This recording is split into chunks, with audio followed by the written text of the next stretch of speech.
All right, welcome back. Now we delve into Green Fix. We move into matters sustainability and environment. Before the business and sports news, I was having a conversation regarding biodiversity. And of course, today is International Biodiversity Day 2025. With me, I have my guests in studio as we continue to delve into matters, environmental matters, of course, and sustainability. So with me, I have Prof. Karanja, I have Caroline, and I have Nelson as well. So yes, we'll continue to have this particular conversation. Now, do you know, when we talk about biodiversity, there's different species that really make up this particular biodiversity. Of course, we're talking about ecosystems, and sometimes when we talk about being at risk, which particular species is most at risk? So we'll start off with you. Almost all ecosystem services are at risk. And I say in 2025. That in 2025, our oceans are at risk because of pollution. Our water sources on dry earth are at risk because of degradation. Our food production systems are at risk because of the nutrients of the soil. So we are using a lot of fertilizer to grow our food, therefore increasing our capacity to get to live unhealthy lives. So based on lack of the other thing is that ecosystem services cannot be taken for granted. Once they disappear, it costs us a lot of money to redevelop them. And so poor countries like in Africa ought to really be protecting their ecosystem value chains and ensure that they are protected much more than the Europeans did or the Americans or other places have done. And I think that one day, for those who protect their ecosystem services better than others, there will be a divergence. Those who have spoiled their ecosystems will seem to dip in terms of their economic productivity and health indicators. And those that have protected their ecosystems will have a healthier population and perhaps more productive economies in the years to come. Now, I don't want to be a Trumpist who believes that as long as you have money, you can do well. I do not believe money is the game. The game is how you are protecting your resources that are accessible, like he said, to the communities. And if the communities are in touch with those resources and protecting them, safeguarding them, and so on, that is what in the long run will count. Thank you for that, Prof. Caroline, how exactly can traditional knowledge and scientific research come hand in hand and work together to be able to protect biodiversity? Yeah, thank you so much. One, we need to acknowledge that the communities have enormous knowledge. Absolutely. I feel like sometimes we undermine communities. We come with solutions. It's as if they've not been doing this, and they have been doing better. For a very long time. For a very, very long time. And it's really important to have communities at the center, as I said when I was starting, when we were starting this conversation, because they have a lot of traditional knowledge on how they were doing things, how they used to do their farming, how they used to protect the forest, how they ensured some of these key species that, maybe provide medicine to them are really protected.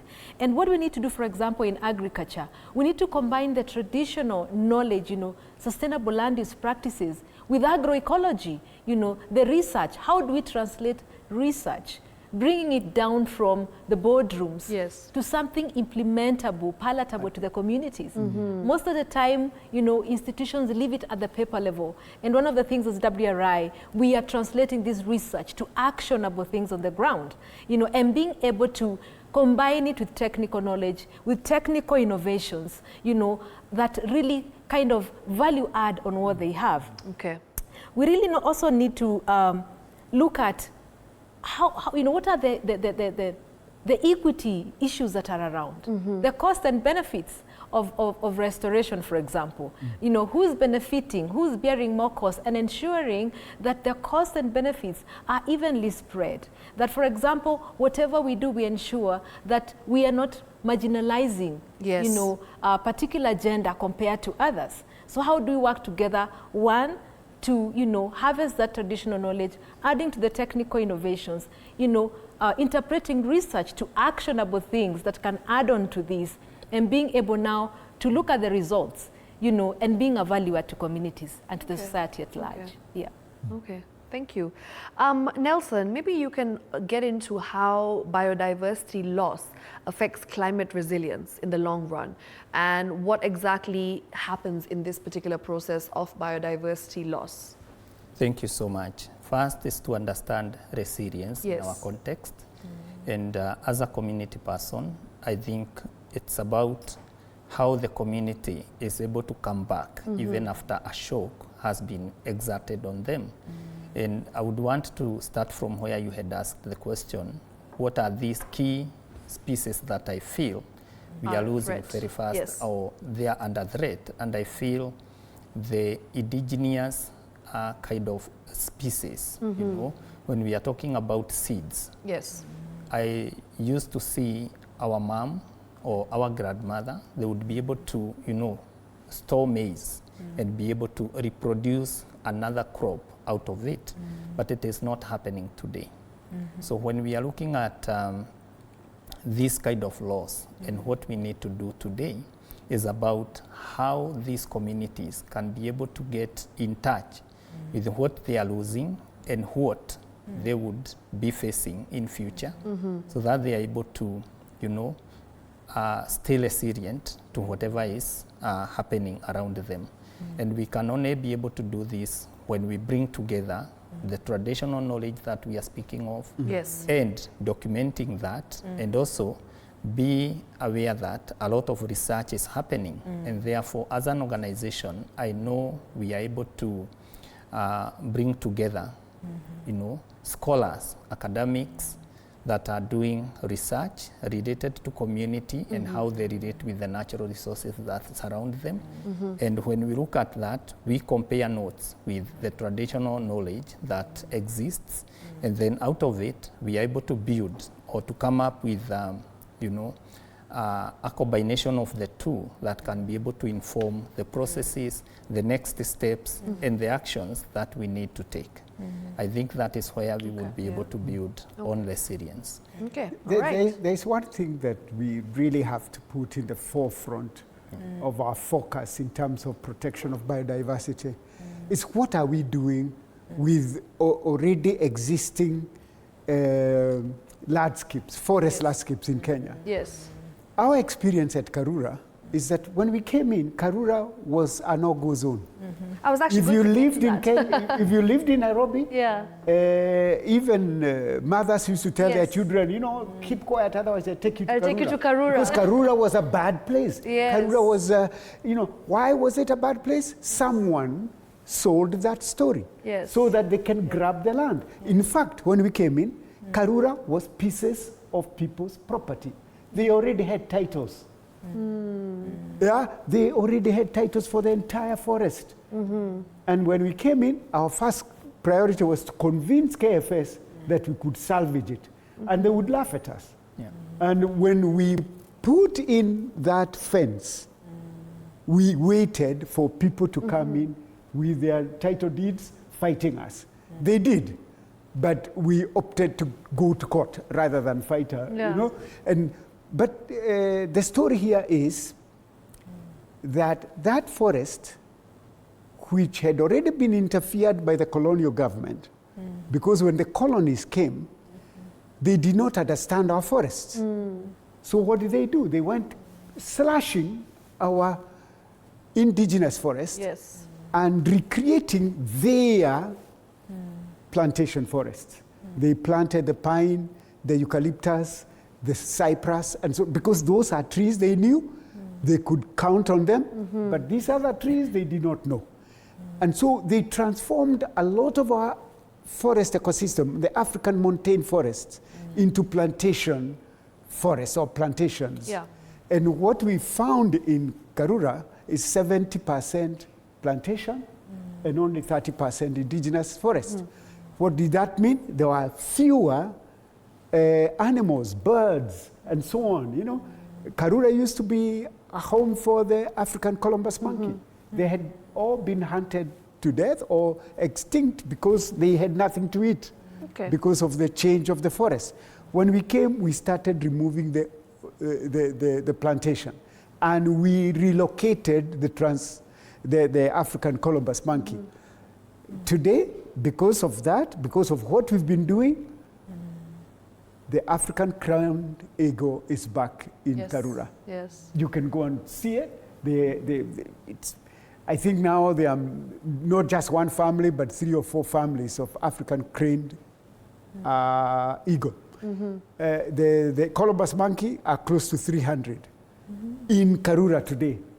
Yet we took a few from Kipipiri to bring them, to recreate them. We've also seen snakes. The snakes, but the python has come back. Yes. Why? The python is back because there are small mammals now that are growing, and they are not soup for the villagers. The villagers have work to do. They are not fighting with the wildlife. Yes. So the whole ecosystem is changing pro conservation. And that is what we ought to be doing. Yeah. What they are doing with the community is what we've done with the community, and that is what Kenya should do in terms of bringing communities closer to their resources, protect them, and gain from them. Yes. Now, speaking of gaining, I'm going to move to Caroline. You know, when it comes to business, everyone wants to make money, right? Yeah. And I feel like corporations also have a responsibility. So how exactly can businesses, can industries balance profitability with biodiversity protection? Just so that there's the balance between the two and no one is coming out as, you know, the loser. Yeah, thank you for that. I think one of the things we really need to look at is we need to appreciate these resources, that it is a shared risk where the degradation of these resources has a consequence for everyone. Yes. And when I look at businesses, they depend on nature. Kenya's economy is a nature-driven economy. Yeah. And one of the things that is really key for businesses really to concentrate or look at it in a holistic way is really participate in payment for ecosystem services. You know, for people who are downstream, or maybe you have your hotel, you know, at the beach, you know, at the shores of Lake Nakuru or Naivasha. I mean, you're depending on that water. You're depending on the scenery. But where is the water coming from? There is a source of that water upstream. And therefore, there is need to collaborate and incentivize communities that are upstream to conserve you know, the source of that water, which most of it is the forest. So for me, payment for ecosystem service for me is one of really a very good framework that is really a tool that can catalyze, you know, a restoration economy. Because at the end of the day, if we don't make restoration to run as an economy, then it is very difficult to incentivize, you know, the producers and the buyers. The producers here are the people who are upstream. They're the people who are taking care of the land, who are ensuring that, you know, they are adopting sustainable land use practices to ensure maybe the water is clean, to ensure the forest is not destroyed. So really, how do we work together to have this connection? Yes. The people who are in the low stream, the people in the upstream, working together. And you will find, for example, in Kenya, the only way that we can have, you know, it run where people are not seeing these resources, ecosystem services, as free public goods, because that's how it is seen. We need to plow back, and payment for ecosystem services is a very good framework where we are able to incentivize them that are conserving this resource, so that as we gain from this resource, then we are also kind of giving back and incentivizing, you know, them that are also conserving. Again, having an enabling environment.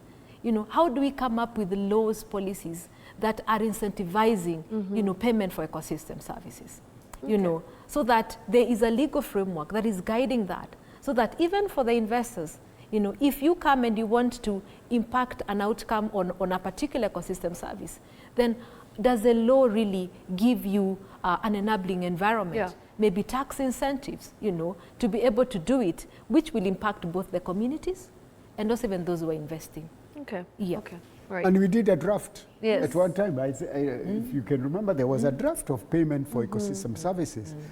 How it disappeared in the systems of government, it never saw the light of day. Yes. But a user, big users of water, like breweries, like Coca-Cola, you know, Yes. those are users of huge amounts of water.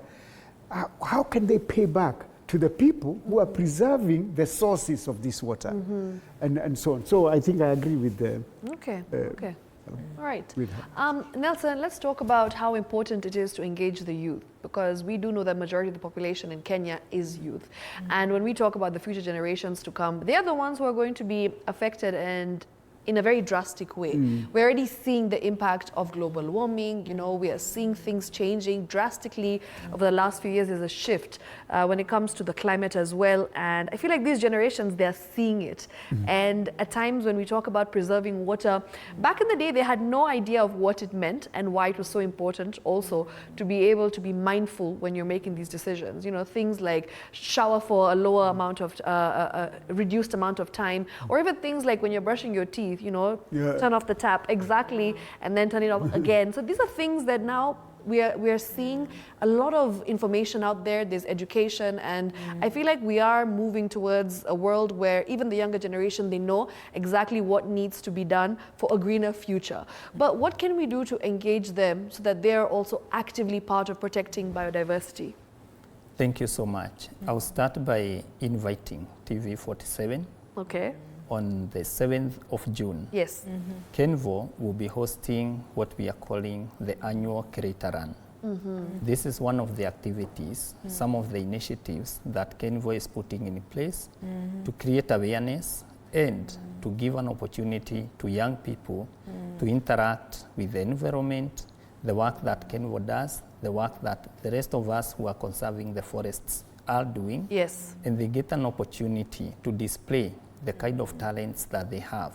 So their annual Creator Run will be giving an opportunity to them that are able to, you know, run, exhibit, you know, they will compete, Mr. and Miss Environment.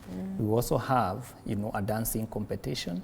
All these put together so that they can be able to, you know, share their energy and also relate with the environment. They will make them understand that such resources are only gathered because we have, you know, the forest intact. Number two, youth, we must understand that they need or they require quick wins.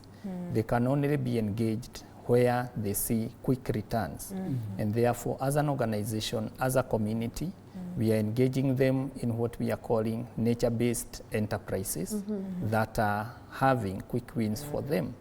Number one, like with a partner like WRI, we are looking at how do we engage them in producing tree seedlings that they can sell and get incomes.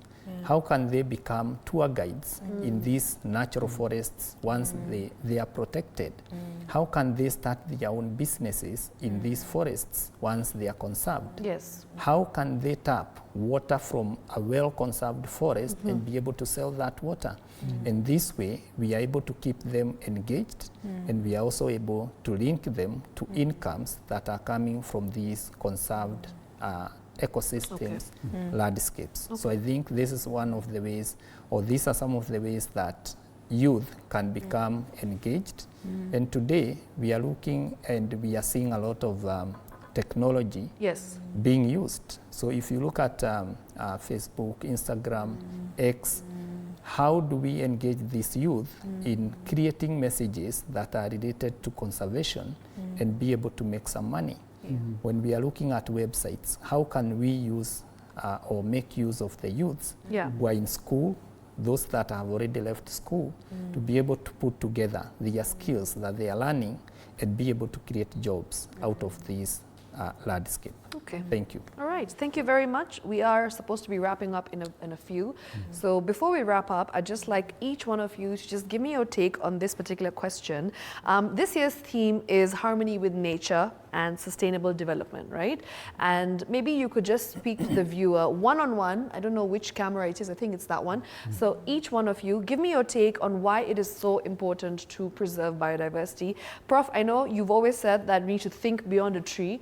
So you need to tell me why it's so important, as Professor Karanja, who was former chairman of Friends of Karura, why it is so very important to protect biodiversity? Thank you very much. It is so important to protect biodiversity because without biodiversity, the life we know today of you and I will not be sustainable in the future. And that is a truth that cannot be outruled by anyone else. One of the few things that I believe needs to be done is the involvement of communities in conservation efforts, so that communities themselves find a rationale for engaging in conservation. And I'll tell you two things that we've done at Friends of Karura. The communities surrounding us that are poor, we gave them an opportunity to come into the forest and collect firewood because they really depended on firewood. And we did not see a reason why they shouldn't come into the forest and collect firewood. We did. In return, they could come and work for us, and we paid them. So they became associated with the forest. Okay. But guess what? As we increased their pay, they stopped collecting firewood. Yes. And today, if we open the forest for them to come. Maybe if you have 10 women coming in, you are very lucky. They have all weaned themselves off using firewood. Yes. And they are now on small mekos and jikos and so on. And so they've uplifted their livelihoods. Yeah? That's a show that if you engage people, A, they understand why we don't want to cut these trees for firewood. B, you empower them so that they are able to get money and they can use their money much better because they now know why they need that meko instead of using firewood. Yes. And so on. So I believe very strongly that engagement with the communities, schools, in Karura we actually have a fund that is targeted to bringing kids to the forest just so that they are able to appreciate what the forest looks like. Yeah? And that is going very well. And I think it's one of the prime reasons why I'm excited about forest management using community-based approach. Okay, brilliant. Thank you very much for that. Caroline? Yeah, one I can say biodiversity is the essence and the foundation of life. And if it is not sustainably managed, then we compromise our lives first. It cannot be, the earth cannot be habitable. Yes. And sustainable development cannot be achieved. And it needs everyone, a multi-sectoral approach. Because everyone has a part to play. And therefore, for us to bend the curve or reduce biodiversity loss, all hands have to be on the deck. From policymakers, communities, young men, women, indigenous communities who have this knowledge, all of them have to participate to really ensure that we are bending the curve in terms of reducing biodiversity loss, because without taking care or conserving biodiversity, we can never achieve sustainable development. It is the bedrock of our development. And if it is unsustainable, then life on earth cannot be bearable. Okay. Yes. Okay. Thank you. Thank you very much. What about you, Nelson? Thank you so much. I will start by posing a question to our viewers. Do you dare dream about tomorrow? Are you able, or can you be, bring yourself to cut open your veins and bleed to death? If you cannot do this, then I'll say this: take care of what you eat, what you drink, what you breathe, and everything that surrounds you. Take care of it today, because you need that for you to see the tomorrow that you dream about. Thank you so much. All right, and with that, it's time for us to call this particular conversation a wrap. I really appreciate your time. Honestly speaking, I've had one of the most insightful conversations. Thanks to your knowledge, you have really brought an in-depth understanding of what biodiversity is.